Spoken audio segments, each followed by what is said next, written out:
Hi, I'm Kristin Davis, and I want to know, are you a Charlotte?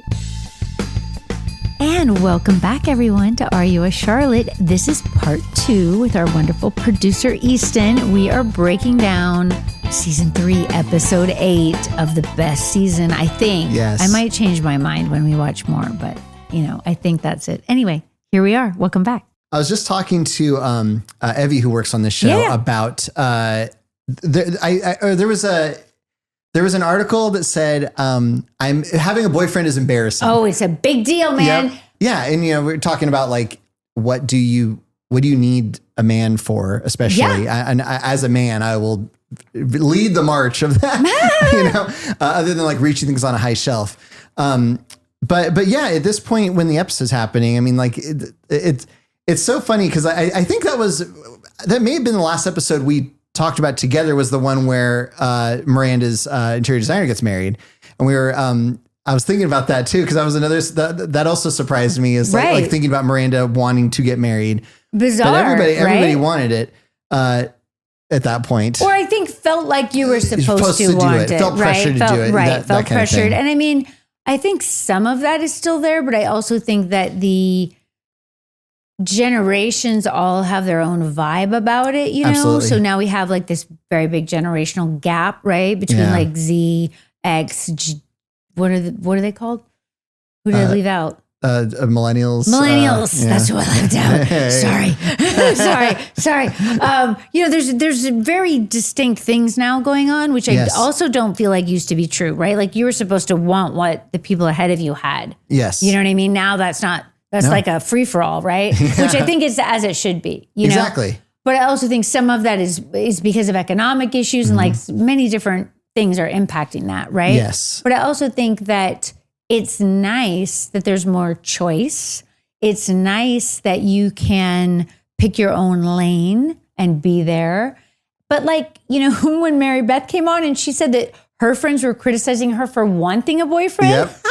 That made me laugh so hard. They were like, you're crazy. But she's of the group of boyfriends are embarrassing. Yeah. Right? Yeah. Which I also really, like for me, I find the whole movement of this to be really empowering and great. And I think part of that is because of the social media element, because there was a time when, Instagram official was like this whole thing. Like if you weren't posting, like you and the cute, significant other or whatever, I don't know. I think that whole thing is just like, wow, like awful. Because I also feel like it's added pressure, and also everyone makes it look amazing. And obviously relationships are complicated, but you can't really put complicated on Instagram. Yeah, Exactly. So then it just looks super shiny and beautiful, and you're in some beautiful location and everything's beautiful, and it looks just so wonderful. And then like, they'll show flowers, like, oh, he gave me flowers. And you're just like, oh God. But anyway, so that's what I love about Shantae Joseph's article, Are Boyfriends Embarrassing? ? And I think maybe, is there a now in there? Are boyfriends now embarrassing? Is having a boyfriend embarrassing now? Which feels like something we would have done a super tight zoom in on Carrie's computer and watched her type. 100% is having a boyfriend now embarrassing? ? That is such a Carrie Bradshaw question. I love it so much. But I have seen Shanae on my Instagram, and she has gotten a lot of angry texts as well. So there's the people who love it, like myself, who find the whole message very empowering and like a valid question, because some of these boyfriends are frankly embarrassing. You know what I'm saying? I would argue the majority of them. I would, based on what I have witnessed out there. I mean, I'm not really, so much in the mix or whatever, but like from what I see, sometimes I'm like, you do feel like it's a waste of the woman's time. Yes. Yeah. It benefits the man so much more in every possible way. The only, I don't get too much on this, but like I've talked to my wife about this before, and like we have had an honest conversation, and I firmly believe that the only advantage that I serve her is that it is easier to do certain things if it comes from a man, because that's how society is, unfortunately. Isn't that so fucked up? It's so fucked up. It's still so crazy. When we were planning our wedding, we were trying to get this dumb red curtain, and our wedding planner and my wife were emailing the guy who ran the venue. No response at all. I copy and pasted and sent the exact same email. It got back to me right away. And that was the first time I had ever really seen it like happen in front of me. So messed up. And I was like, this happens every day all around me. And it's so sad. It's true. And that is I truly think that's the only, but that's the only thing that I really bring to this is that like, no, Easton, we have a great relationship. We get along really well. Yes. We love each other's company and stuff like that. But like, I will be the first to say we own our home because my wife found it and put in all the work to get it. She pushed me to like get a better job. There's like, I think that's a common story for a lot of these men get dragged kicking and screaming into adulthood by these strong, powerful women that are gracing us with their presence. I agree. I think that's true. I mean, I feel, and I feel bad a little bit saying it because I like men, and I like my friends' husbands and all that. Do you know what I'm saying? Yeah. And I want to say this. I think it's important to say, I think that I have a really good girlfriend. We've been friends since we were in our 20s, like a long time. Yeah. And I was there when she went on her first date with her husband. It was adorable and very cute. I tell their daughters the story now and they laugh really hard. And he luckily proposed. He'd been living with her in her house, right? And they had a bit of a kind of one of those almost breakups before the proposal, which happens. I don't know if you've witnessed this with your friends or yourself or whatever. Like there's like a crux, like a crisis kind of thing that happens. I have seen this happen. Yeah, when people are debating maybe taking the next step. Yeah. And he was acting really wacky and she came to me and she said, I don't want to say their names because I feel bad telling the story, but I'm not going to say who it is. She came to me and she's like, I don't know what's going on with him. He's just acting so strange. And, he said maybe he should, see other people. I was like, what? This is in our 20s, right? And I said, I think late 20s. I said, is he insane? You should tell him to get out. Like he can get out if that is what he wants. He needs to get his things and move out of your house. Yes. Because right now he is living the life and he needs to either like commit to the life or get the fuck out, right? Yes. So she told him that I said this. And it was very rare for me at the time. And I did really love him and I did think they were a great couple, but I was mad, right, on her behalf. And so she told him this and he was mad at me for a little while, but he did propose. Thank God in heaven. Now, what I want to say about them is that they have the most amazing relationship. And I've known them forever now, right? And she has gone through cancer. Wow. And she's fine now, knock the wood, but he literally got her through it. Like it makes me want to cry. So, I don't think you should ever feel like you're not contributing, right? Mm-hmm. Because you're in it together. You're in life together. And that's the beautiful thing. That's the beautiful thing, right? So yes, we live in a sexist, patriarchal world that is messed up. And it's amazing that you see that, right? But I think like what each person brings to the relationship is so much more than that. So much more than that. You know what I mean? When it's a good relationship and people are committed to working on it. Yes. Which I think is also key. Lena and I talked about that too. Not everybody would say like, are you working on your spirituality? Are you working on your commitment? Are you in therapy? Is there some way that you're getting better? Yes. And when you're together in a relationship and doing that, that's amazing. Yes. Yes. And worth it. Yeah. You know what I'm saying? Yes. Worth it. Even though what we're talking about is like, I think the way that they're talking about that it doesn't benefit the women is economically. Yes. Right? Because economically, especially when you become a mother, like your economics get like totally wrecked. You know what I mean? Like your job, ascendance or whatever you want to call it, like everything. Hannah is doing it all. But it's not easy. You know what I'm saying? It's not easy, right? For the women, because that's how the system is set up. Exactly. Which is messed up. And, hopefully, that's why I find articles like Shanae's article so wonderful, because like, it's kind of like peeling back the layers, right? Yes. And saying like, let's say even in your 20s and 30s, because wasn't Mary Beth talking about, I don't know if she talked about it when she was here, but like there's a whole thing about men who wanted to buy leather jackets. And like, But needing help from the girlfriend because they couldn't decide.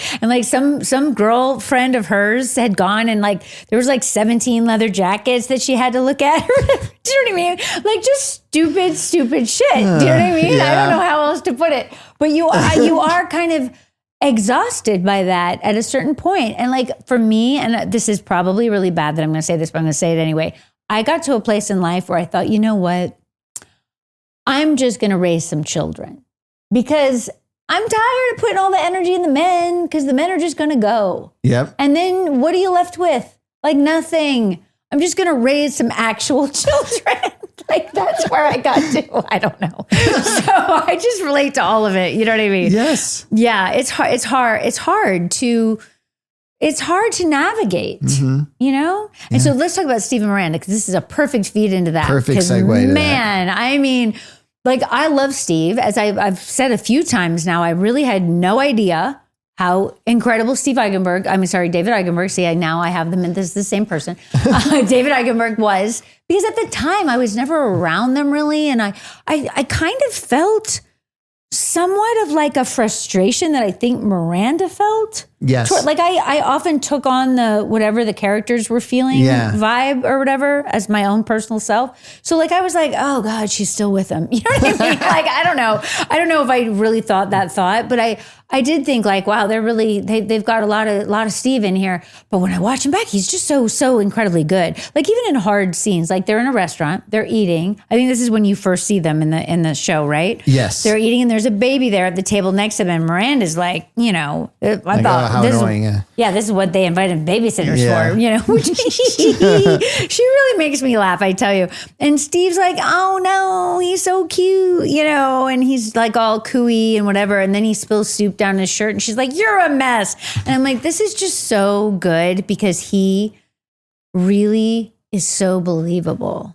Yes. You know what I'm saying? Like he's so open and honest and adorable, but then just 1 second later, he goes too far and he's annoying. You know what I'm saying? Like he's a kid, you know? Yeah, definitely. At the same time that he's saying, we should have a baby. And she's like, oh, you're insane. And then she's like, oh God, you're not. You actually mean it. And I'm like, oh, Miranda. Things are coming. But I think I feel for him because I feel like there are times in your life where you're just like, I want to do the next thing. And this is what the next thing is. And then if the person that you're with doesn't want to do that next thing, it's so hard. Yep. And then you have to decide, am I going to leave because they don't want what I want? And so that's a pretty fundamental difference at that point. It's definitely a fundamental difference, but she's not wrong. Yeah. Yeah. But then things happen. But you know what? I don't really remember exactly how it goes down either. I'm really curious to see. I remember some of it, but I don't remember all of it. So we see them at the soup, they're sitting having like udon or something. Yes. And she's like, the baby. And he's like, it's adorable. And then she's all, you know, mad. And then she gets up. Wait. Does she thinks it's crazy. Of course, they've only been living together 2 months, which is also really funny because it seems like I don't know. It seems like a while. It does. In our showtime, at least, right? But only 2 months. It's not long. It's not long at all, Steve. No. Slow yourself down, man. Yeah. I mean, but he is so interesting because I kind of get his point, right? Like he's just kind of like a go with the flow, like let's make it work, you know? I don't know. I get it. So then she's working and Steve is watching Scooby-Doo. And the really funny part is I'm like, he is so annoying. And then she walks up and he's like, no, it's the really good one where the ghost. And I'm like, I remember that one. So now I got to point this out. Tell me. Steve says, this is the one where they found the ghost in the salt mine. No, it is not, Steve. What? He is watching. The episode is called I wrote this down. The Jeepers, It's the Creeper. Oh, which is about it takes place in a bank. There's no ghosts. We messed up. See, this is the kind of thing that the Instagram would be all in a furor about if we made this in 2025. So I brought this up. I'm a big Scooby-Doo fan. My wife and I are watching this show. Okay, this is so perfect. We Easton is rewatching this with me right now. We so at least you and your wife watch it together. Yes. Great. We're watching this together, having a great time. I pause it and I'm like, I don't think this is the right episode. I look it up. My suspicions are confirmed.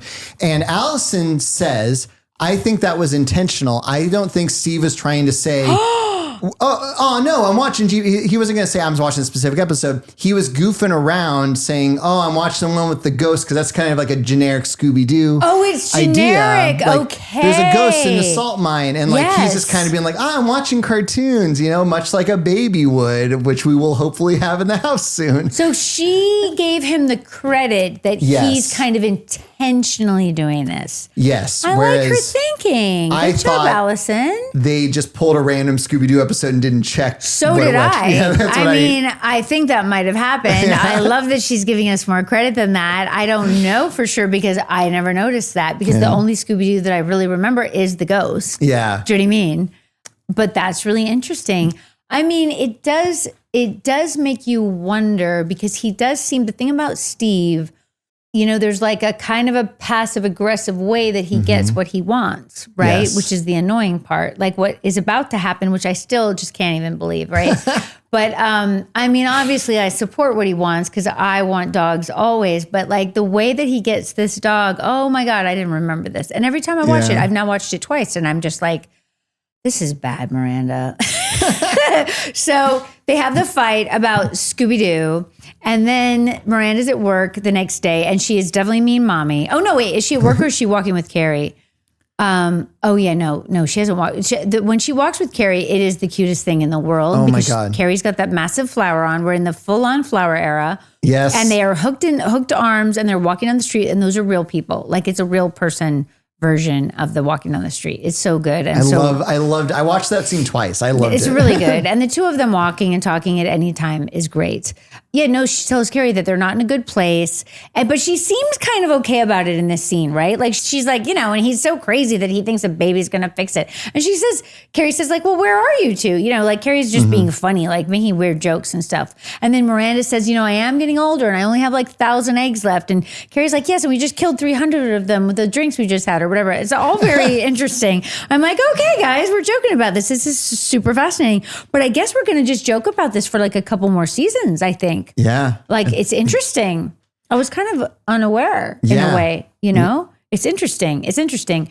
But I mean, I know there's storyline that I remember coming up with Miranda because of her one ovary and me and blah, blah, blah. There's going to be a lot more coming. But I find it so interesting how they lay the seeds, you know, like they're very smart about it. I like it. So they walk and talk. It's adorable. Sarah Jessica has a massive fluorescent fuchsia flower. It's really cute. Then Miranda's at work. She's literally in the meeting of like middle of like writing a brief. Steve calls her and is like, meet me at 78th or 58th and 7th or whatever. I mean, honestly, like, who calls someone at a job and says that? Like, that's so crazy. But whatever, she does it. I'm like, Miranda deserves credit. Well, where are they? They're at a pet store. And he's like, can we please have a puppy? It's like so crazy. And she's like, who's going to take care of it? I mean, it is literally a parent to child conversation, but it's still a cute puppy. And he goes, it's like a starter, to see if we can do it. And he's like, it'll make everything better. And I mean, she's like, she knows in her gut that this is not a good idea, but she does it. And, what do we see next? It's the middle of the night and that puppy's crying and Miranda doesn't know what to do. She is obviously not a dog person, Steve. Like it's also that kind of thing where you're like, obviously we're watching and they're in it, but like, can't he see that she's not this? Right. It's interesting. Yeah. It's, I understand his thinking of like, let's ease ourselves into the baby pool with the dog, but like, but she's showing not in zero interest. Yes. Like not even like it's like a tiny. Maybe. She's not like maybe later. She's like no. So he's like a dog, a puppy, and But then that makes her in the middle of the night. Oh, what I really love. So she bends over and she tries to give the puppy this like old fashioned alarm clock. She's obviously still clueless about dogs, right? And then she turns and she takes both hands and shakes him so hard. It really made me laugh. I think it's like you feel her frustration watching it. And he gets up and he's like, what? Yeah, since we know David's not coming on, I can do my bad imitations. So then she basically just gets up and breaks up with him. in the middle of the night. And I felt really bad for him, but I felt really bad for him because she is obviously really sad about it. And this again is when I think like, she's so good. She's so good because she's still so torn. Yes. You know, it's just so well done, right? Because like there's nothing on paper of this situation that works. Yeah. But she's trying. And then he goes, no, you didn't try. And she's like, I tried for a long time. And then he's like all hurt. Like literally everything she says hurts him. But I get it. She has been trying for a long time. Yes. She really has. And I feel for her. Is this the like third time they've broken up? I think it's the second time they've broken up. Yeah.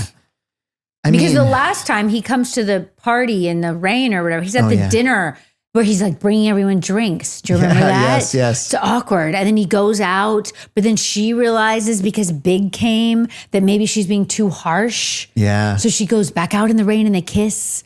It was really good. It was really good. I mean, it's an interesting thing, but I do wonder too, like if you think about real relationships, you know, how often is it that everyone on the outside is thinking this is really obviously not going to work, but then it might work. Yes. You know what I'm saying? Yep. You don't really know. Yeah. Right? It's a chemical reaction that you can't predict, you know? I mean, is it a chemical reaction though? Yeah. That's my question, right?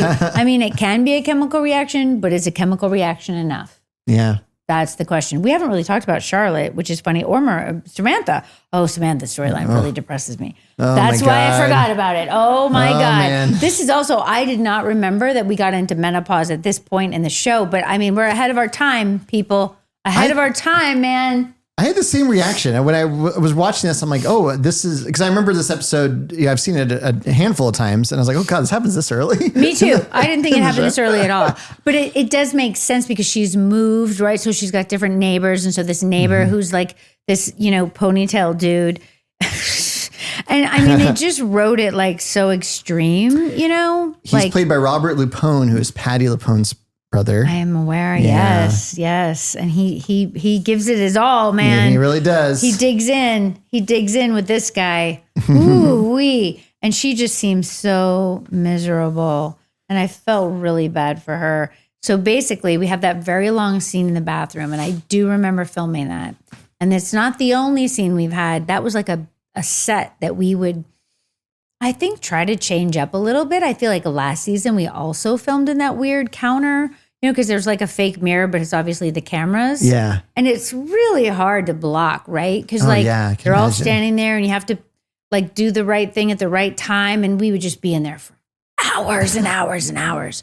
And I remember that one because like we have to pass the tampon and then I have to go back in the stall and then I have to come back out. And then Samantha has to tell us all that she's older. And then there's like this awkward silence. Yes. It's like so strange. Like, I don't know if that was what was on the page. Like, do you know what I'm saying? Yeah. Like, is it supposed to be funny or is it supposed to be awkward? I guess it's just supposed to be awkward.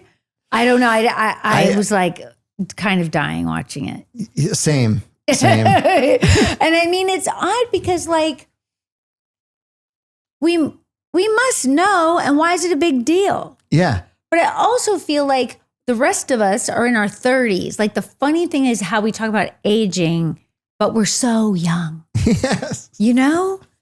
And now I do think that would be different. Yeah. You know what I'm saying? Mm-hmm. Like I don't think women in the 30s are like, I only have 1,000 eggs left. I mean, are they? Maybe they are. I don't know. You guys, write on the Instagram. Tell me if that's true. Because I'm not sure. I felt like it was premature. You know what I mean? But I feel as a female who was in her 30s at the time, that this is when they started with the articles about freezing your eggs and stuff. Like this is when they started with the articles about the ticking time clock. Yeah. Like you could kind of like, if you were out in the world and you looked around, you just see like magazines, like your clock is ticking. Like it was weird. It was like they decided to just start talking about it all the time. Do you know what I mean? Yes. But they were not talking about menopause all the time. So I think it's really awesome that we do talk about it at all. And so poor Samantha goes through this whole really sad time where she's like, I'm day old bread.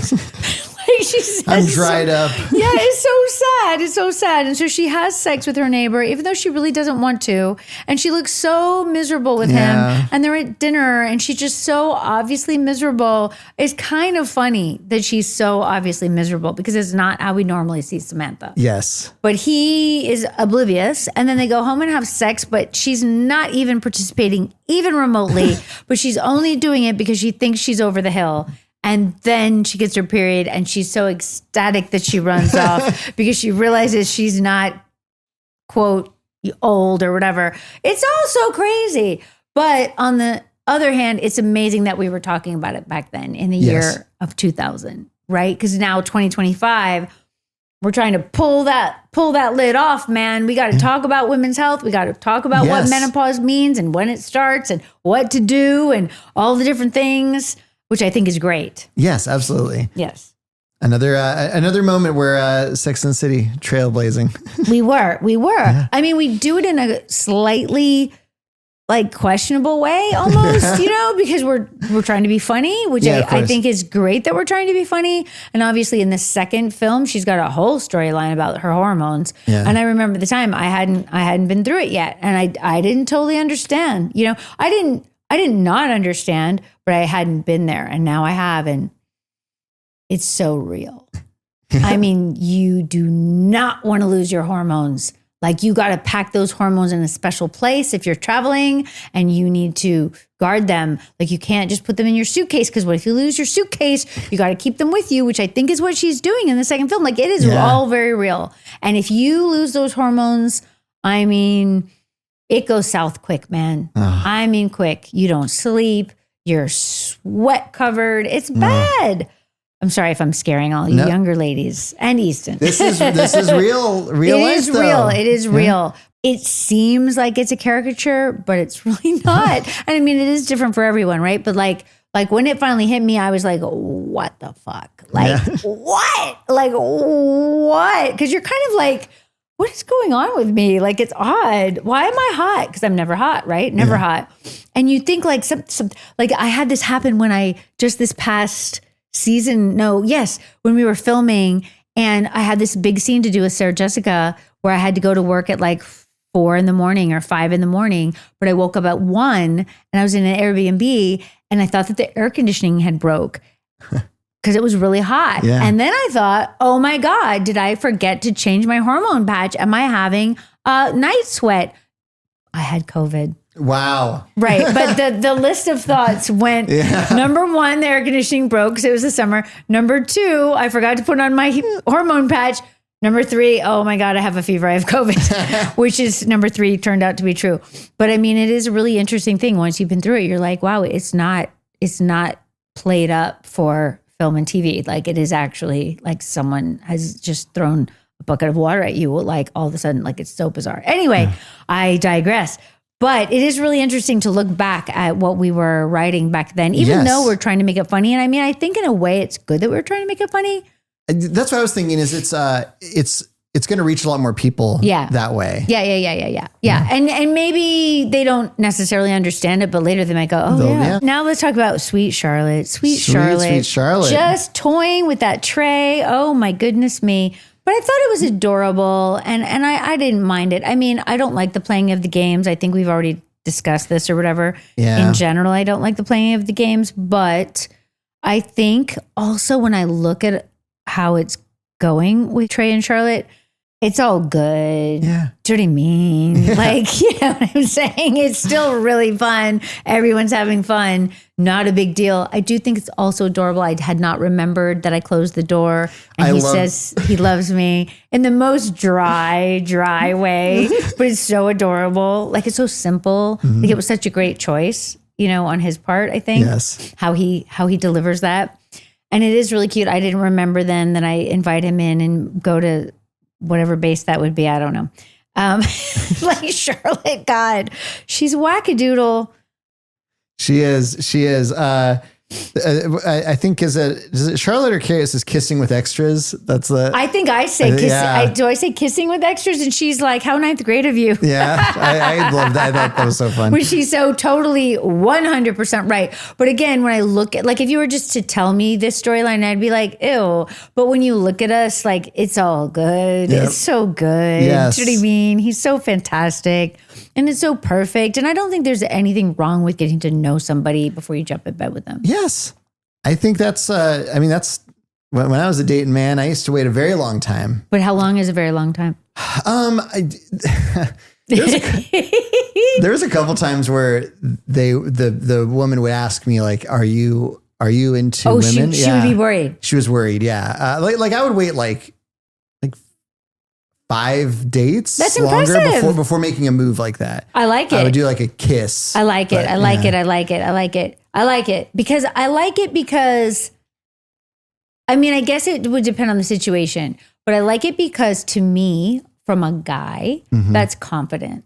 Yeah. Right? Because like most guys are worried that you're going to put them in the friend zone. Yeah. Like if they don't move quickly, that you're going to decide, oh, they're just a friend. Like that moment will pass and it will never come back or whatever the heck, right? Yeah. But I don't think that makes sense really. No, I think if that's going to happen, it's going to happen. You know, right. I always wanted an emotional connection before I did that. I think that's fantastic. Which I think makes it a lot better, you know. I think it makes it so much better. Yeah. But why don't all people feel that? It's interesting. Yeah, because now with the whole hookup culture, man, I mean, I don't think anybody waits 5 dates. No. It would be crazy. Yeah, I don't think they wait. I think it's the first night. I know. I mean, apparently this is what I hear. But I mean, I also think like that's crazy also, right? Yeah. And then I just feel like my thing too is like, why can't you just go case by case? Yes. Like maybe someone is a hookup and that's fine. That's great. Enjoy it. Yeah. Know what it is. This is what it is. I'm not expecting anything. Exactly. Right. But then maybe somebody else might not be, or maybe you don't know and you need to find out. Right. Yes. It's all very confusing. Yeah. So I think with this Charlotte Trey, I think the important thing to me when I look at it is that they seem in sync. Like it's not like he's mad or confused or anything like that. Like he seems equally into it. Yes, which is why it's working. They're both Exactly. They're both in sync there. Exactly, which is so adorable. Did we cover everything, Eason? You're so good with the paperwork. I think so. I just one thing I want to point out from Charlotte's moment. I just love the line where they're talking about the tampons and she's like, "Well, I have them at home, but they won't fit in my Kate Spade purse." I just love that line. It's really cute. I'm so glad. Yeah, it was quite a Kate Spade moment. And you know, I love Kate Spade, and yes, yeah, it's a little sad to talk about Kate Spade. Yeah, but I love Kate Spade, and I love that I later, many years later, was working in England, and they were trying to get wardrobe for me, and they said, you know, we're trying to get some Kate Spade, but we can't get any. And I was like, you can't get any Kate Spade? Like, can I call them? Like, I think I can get you some Kate Spade. But to them, Kate Spade was just like, like an unattainable dream. Do you know what I mean? It was adorable. But I do love Kate Spade. And I do remember there was a really big Kate Spade store on like Broome and Spring or Prince. And I used to go there all the time. And I used to buy a lot of stationery. She made beautiful stationery. And I still have a bunch of it.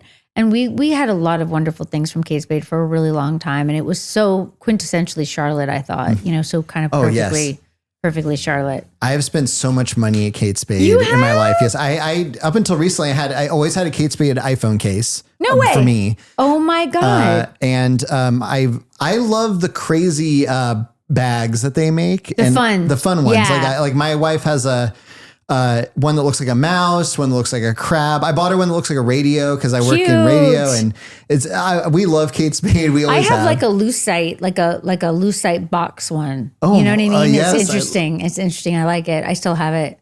Yeah, I like it a lot. I think it was Charlotte. I don't know if it was Charlotte's. I don't know. Ooh. I like it though. I like it. It's fun. It's like I like the fun, whimsical nature. I love that stuff. I agree with you.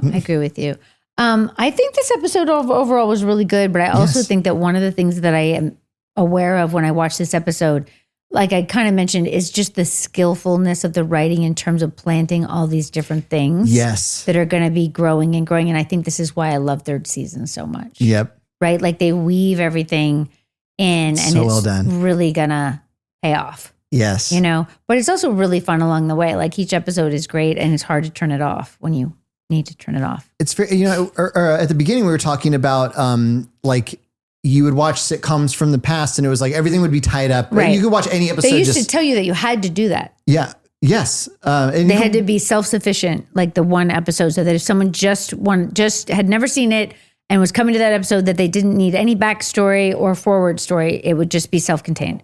Yes. And it makes sense because, you know, what are they going to, you're not going to pick it up on DVD, you know, you can't do that back then. So it makes sense. But something I think is so masterful about this show and this season specifically is like you get I think the best of both worlds, because you get these seeds for these long arcs. You get to follow along on these stories. But I think if you just watch this episode on its own, it has these really succinct ideas that you can enjoy. Yeah. And that's a good point. I mean, that's what's cool about the way that they wove together her writing. Yes. And the themes of the episode with the relationships that are happening in the episode, and why we can 25 years later talk about the theme and have it still be interesting. Absolutely. It's crazy. It's crazy to think about. It still boggles my mind. You know, I mean, I never would have dreamt in a million hundred years that we would be here discussing the themes and the characters and the relationships. It's cuckoo, but I love it. It's such a gift. It's such a gift. It really is. Yes. Thanks, Easton. Thank you. You're so fun. It's easy. It's easy and good. We'll just have to have Allison on one day. Oh, she's ready. She's jogging in place. That would be fun. She'd love to. Should have you together. Oh my goodness. Ooh, I'm down. That could be enjoyable. All right. Thank you. Bye, everybody.